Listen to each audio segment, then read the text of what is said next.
Segundo, efectivamente, yo creo que el tema del cumplimiento de las recomendaciones, de su efectividad, está, reitero, en que el ombudsman ejerza todas las facultades que tiene a su alcance.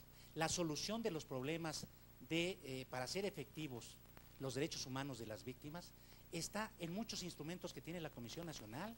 Hablemos de denuncias que puede hacer cuando tiene conocimiento de la comisión de delitos. Ahí hay una forma de actuar de la Comisión Nacional que le da su propia ley en el artículo 71.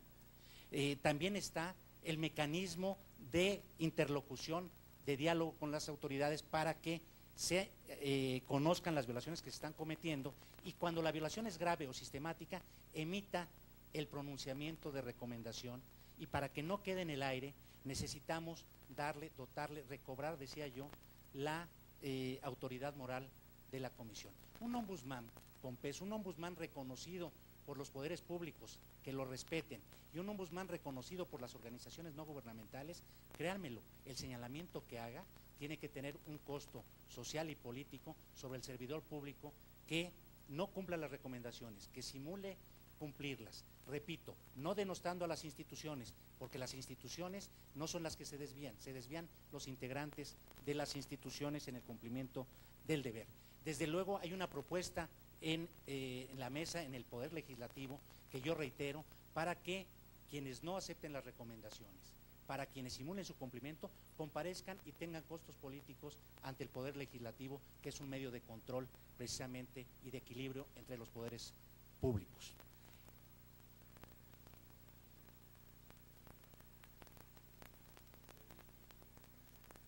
El senador Dante Delgado. Gracias, presidente.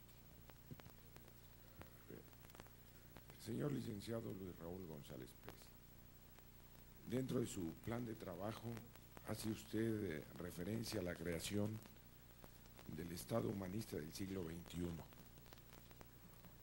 ¿Cómo lo conceptualiza? Y como responsable de la Comisión Nacional de Derechos Humanos, ¿qué tipo de políticas impulsaría en materia de inseguridad, impunidad, corrupción y justicia? ¿Y de qué manera incidirían en la protección y defensa de los derechos humanos? Desde luego así lo establezco en el programa de trabajo, señor senador. Yo entiendo por Estado humanista, precisamente recordemos que el humanismo surge como una corriente renacentista, en donde el centro de atención eran los valores. Los valores tienen que ver con el ser humano, en donde, si bien se debe de proteger las instituciones del Estado, no podemos perder de vista que el Estado se debe precisamente al ciudadano, al gobernado. Es decir, un Estado en donde, precisamente como lo señalo en el programa de trabajo, el centro de atención es el ciudadano, el residente en nuestro país, el gobernado que ve y que tiene seguridad de que el Estado respetará sus derechos humanos, un Estado que defiende sus derechos humanos y que los protege. Es decir, el Estado humanista del siglo XXI es el Estado donde el centro de atención tiene que ser el ciudadano. Desde luego que se tiene que proteger a las instituciones, como yo decía, y fortalecerlas, pero ¿cuál es el fin mismo de esas instituciones? El ser humano. Y bajo esa característica es como yo entiendo el Estado humanista, en donde el eje de atención será la víctima de violaciones a derechos humanos, porque no puede ser que un Estado que se precie de democrático incurra en violaciones a derechos humanos y, incurriendo en violaciones a derechos humanos, incurra en impunidad. Desde luego, el planteamiento que usted hace se liga con lo que yo planteo de políticas que tiendan a revertir el planteamiento de inseguridad, de violencia, de corrupción y de injusticia. ¿En dónde vería yo esto? Y decía yo en mi programa de trabajo, hay que atender a los fenómenos que generan esta violencia y que generan esta inseguridad. Y aquí es donde se asocian derechos sociales. No podemos ver los efectos solamente del crimen organizado, si no atendemos las causas estructurales que están dando pauta a esta violencia y a este crimen organizado. Tenemos que atender a través de políticas públicas el derecho a la educación, el derecho a la alimentación, el derecho al trabajo, precisamente como un mecanismo que pretenda revertir las causas que dan origen a esta violencia y a esta inseguridad. La senadora Adriana González Carrillo. Muchas gracias, presidente, presidenta, presidente de la Comisión de Justicia. Buenas tardes a todos. Licenciado Luis Raúl González Pérez, yo quisiera hacerle dos preguntas muy particulares con respecto a su plan de trabajo y a su exposición. La primera es con respecto a su plan de trabajo, en donde usted incluye el principio pro homine, que como usted bien sabe está consagrado en los instrumentos internacionales, pero que no se encuentra en nuestro orden jurídico nacional.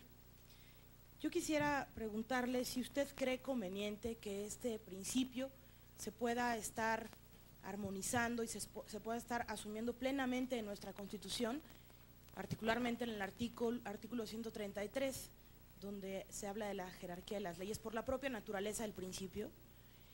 Y la segunda es, usted ha mencionado o ha titulado o ha de alguna manera puesto en perspectiva su plan de trabajo bajo una visión vanguardista. Ha escrito usted sobre los derechos humanos en el siglo XXI y habla muy particularmente de lo que es la construcción de un Estado humanista en el siglo XXI. Hizo usted hace unos segundos referencia a los derechos humanos del ciudadano. Sin embargo, hemos visto en muchas ocasiones que los derechos humanos de los niños y las niñas están siendo violados permanentemente en casa por una práctica que pareciera que no afecta al interés superior del niño. Sin embargo, yo quisiera saber su opinión y si pudiera de alguna manera esbozarnos, si usted resultara ser quien encabezara la Comisión Nacional de Derechos Humanos, ¿cómo podría ayudar a estas víctimas silenciosas?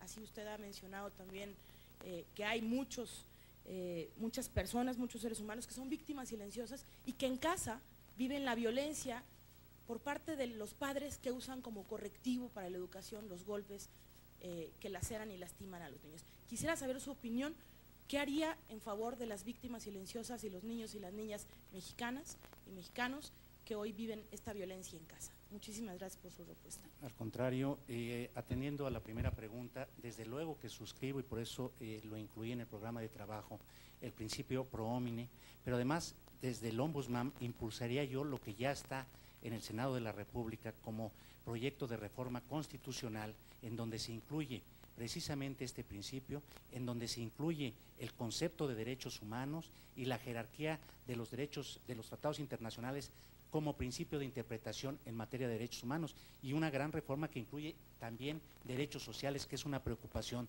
de su servidor, de que esté en las tareas cotidianas del Ombudsman la atención a través de las políticas sociales, incidir en las mismas para atender precisamente a lo que usted señala, esas víctimas silenciosas. Pero decía usted en específico la violencia intrafamiliar que se vive en los hogares. Creo que aquí, y aprovecho para mencionar la séptima de las políticas que yo tenía, redefinir la estrategia y difusión de la promoción a partir de la sistematización de estándares internacionales en materia de derechos humanos, y algo muy importante, la vinculación del Ombudsman con todo el sistema educativo nacional, incluyendo el universitario, para generar una cultura, una renovada cultura de los derechos humanos, para generar conciencia. Y repito, creo que es importante que como sociedad volvamos los ojos, volviendo al Estado humanista que ustedes, al que ustedes se han referido y que menciono yo en mi programa, volver a recobrar como sociedad valores que hemos perdido. Parte de esa violencia intrafamiliar, parte de la violencia social está en que hemos venido deteriorando los valores. Y en esto debe ser un trabajo armónico de los poderes de Estado, de gobierno y de los sectores de la sociedad.